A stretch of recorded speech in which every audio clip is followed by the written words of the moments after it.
Advocate Ehsan नियाज साहब, आप बलूचिस्तान से आज यहाँ पर तशरीफ़ लाए हैं, आपके पार्टी के निशान को भी खतरा है, तो इस पर क्या कहेंगे? दूसरा बलूचिस्तान के हवाले से क्या कहेंगे? वहाँ पर इस टाइम पीटीआई की स्ट्रेंथ कैसी है? जी, सबसे पहले तो आपका शुक्रिया। हम बेसिकली आए भी इसी मकसद के लिए कि जो ये हायरिंग चल रही है, दूसरा तीसरा दिन है, हम चेयरमैन साहब के साथ ही थे। तो अब ये है कि भाई हीले बहाने ही हैं और कुछ भी नहीं है। वे किसी तरीके से पार्टी को इलेक्शन से बाहर करना, इनको पता है कि भाई अगर इमरान खान और उसके बल्ले का निशान आ गया तो ये कहीं के नहीं रहने, 10% वोट भी इनको नहीं मिलने, ना सिर्फ पंजाब में बल्कि बलूचिस्तान KP वो तो वैसे मतलब वहाँ पे है। अभी वहाँ पे हमने कन्वेंशन शुरू किए हैं। कल से पहला कन्वेंशन था, शेर अफजल मरवत को इन्होंने गिरफ्तार किया। यकीन माने जिस तरह का रिस्पांस KP में आया है, इससे डबल रिस्पांस बलूचिस्तान में आएगा। और लास्ट टाइम जब खान साहब से मिले थे तो उनको ज्वाइन किया था, तो उन्होंने भी यही कहा था कि इनको पता नहीं है कि बलूचिस्तान में कितना मतलब कि इनके एंटी वोट वहाँ पे मौजूद है और वो हमें मिलेगा। और इसका रिजल्ट इंशाल्लाह कल से जो कन्वेंशन वहाँ पे शुरू हो रहे हैं, अब देखते हैं उसकी क्या सूरत हाल बन चुके। अफजल मरवत साहब ने आना था, वो अब गिरफ्तार हो गए। बाकी इंशाल्लाह वहाँ पे वर्क तेज़ी से जारी है और वहाँ के जो नवाब सरदार हैं उनको इंशाल्लाह हम टफ टाइम देंगे। सर ये बताइएगा कि अफजल मरवत साहब ने वहाँ पे क़यादत करनी थी कन्वेंशन की, अब वो गिरफ्तार हो चुकी हैं। अगर इसके बिलक्स अगर देखा जाए, ये जो है क़यादत आम आवाम के पास जाती है, कन्वेंशन आम आवाम वहाँ पे कांटेक्ट करती है, तो क्या समझते हैं पब्लिक जो है स्ट्रॉन्ग हो पाएगी, कभी निकल पाएगी बलूचिस्तान में? यकीन माने यहाँ से शेर अफजल क्या एक आम कारकुन भी चला जाए वहाँ पे कन्वेंशन को लीड करने के लिए, तो अवाम बैठी हुई है और इतनी तादाद में निकलेगा, इतनी तादाद में बलूचिस्तान में या बलूचिस्तान की तारीख़ में ना ही किसी का इतना इस्तकबाल हुआ होगा और ना ही इतने लोग निकले होंगे।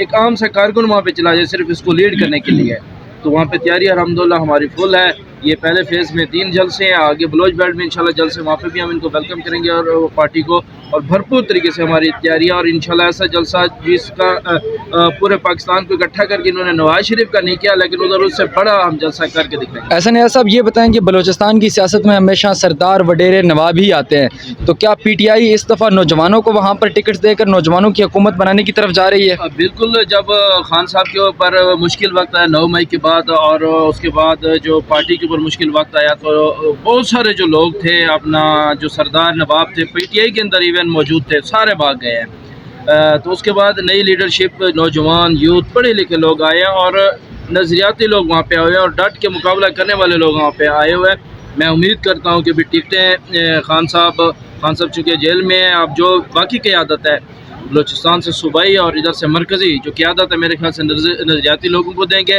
हार्ड वर्कर को देंगे और बलूचिस्तान से इंशाल्लाह इनको हम बेहतरीन किस्म का रिजल्ट देंगे। और एहसन नियाज साहब, ये बताएं कि आपका ताल्लुक बलूचिस्तान के उस हल्के से जो सबसे ख़तरनाक हल्का भी समझा जाता है और आपके हरीफ भी सबसे ख़तरनाक है वो हर लिहाज से, तो क्या आप उनको इस दफ़ा टफ टाइम देने जा रहे हैं? इंशाल्लाह हमने बलदियाती इलेक्शन में भी टफ टाइम दिया और आगे जो अब ये जनरल इलेक्शन आ रहा है उसमें भरपूर तैयारी, और नौजवान सिर्फ इस इंतज़ार में है कि भी पार्टी टिकट का ऐलान करे और उसके बाद कैंपेन देखें। जिस तरह आप लाहौर में कैंपेन अच्छे दिनों की देखते होंगे या किसी और बड़े शहर में, उससे बढ़कर कैंपेन हम इंशाल्लाह बलूचिस्तान में करके दिखाएंगे। और वो जो लोग थे जिन्होंने मतलब कि एक अपने ऊपर एक शैतानी का या आप किसने फ़िरौन का जाल अपने ऊपर चढ़ाया हुआ था, उनका दौर ख़त्म हो गया। अब 3G का दौर नहीं है, अब 4G और 5G का दौर है। G3 का दौर नहीं है, 4G और 5G का दौर है, जिसकी तरफ आपने इशारा किया था। और अल्हम्दुलिल्लाह वहाँ के नौजवान भरपूर तरीके से बढ़ चढ़ के हिस्सा भी ले रहे इस प्रोसेस में, और उम्मीद है कि भी इस दफ़ा क़यादत नौजवान लोगों को। और सर आखिर में बलूचिस्तान की आवाम के लिए कोई पैगाम, क्योंकि कल वहाँ पे आपके कन्वेंशन शुरू होने जा रहे हैं? तो जी, बलूचिस्तान की आवाम के लिए, ख़ुसूसन नौजवानों के लिए, पश्तून बलोच जितने भी लोग हैं उनके लिए यही पैगाम है कि भी निकलें हकीकी आज़ादी के लिए, निकलें पाकिस्तान के लिए और निकलें अपने मुस्तकबिल और फ्यूचर के लिए। ये नवाब, सरदार, वडेरे, जागीरदार जितने भी थे जिन्होंने हमें लूटा है 70-75 सालों में, जिन्होंने हमारे हक हकूक़ से हमें महरूम रखा हुआ है, जिन्होंने हमें मतलब कि बहुत ये पंजाब से आप कह सकते हैं 50 साल पीछे रखा हुआ है, जिस तरह पंजाब की सूरत हाल है, तो उनके ख़िलाफ़ निकलें, अपने वोट का सही इस्तेमाल करें, नए लोगों को आप मौका दें, पढ़े लिखे लोगों को मौका दें, ताकि वो आपके फ्यूचर को सोचें, ताकि ये जो लोग जो करप्शन कर रहे हैं, करप्शन की नज़र जो हो रहे हैं, आपके तमाम जो टैक्स वहाँ उनको मिलता है और आपके सही हकूक़ की नुमाइंदगी करें पार्लियामेंट के अंदर, उनको आपकी हक का भी पता और मामलात का भी पता हो। मेरा पैगाम यह कि चूँकि कल ہمارا کنونشن ہے بھرپور طریقے سے نکلیں کہ بھائی بلوچستان کے لوگ بھی کسی سے کم نہیں ہے یا کے پی کے لوگوں سے کم نہیں ہے. بہت شکریہ.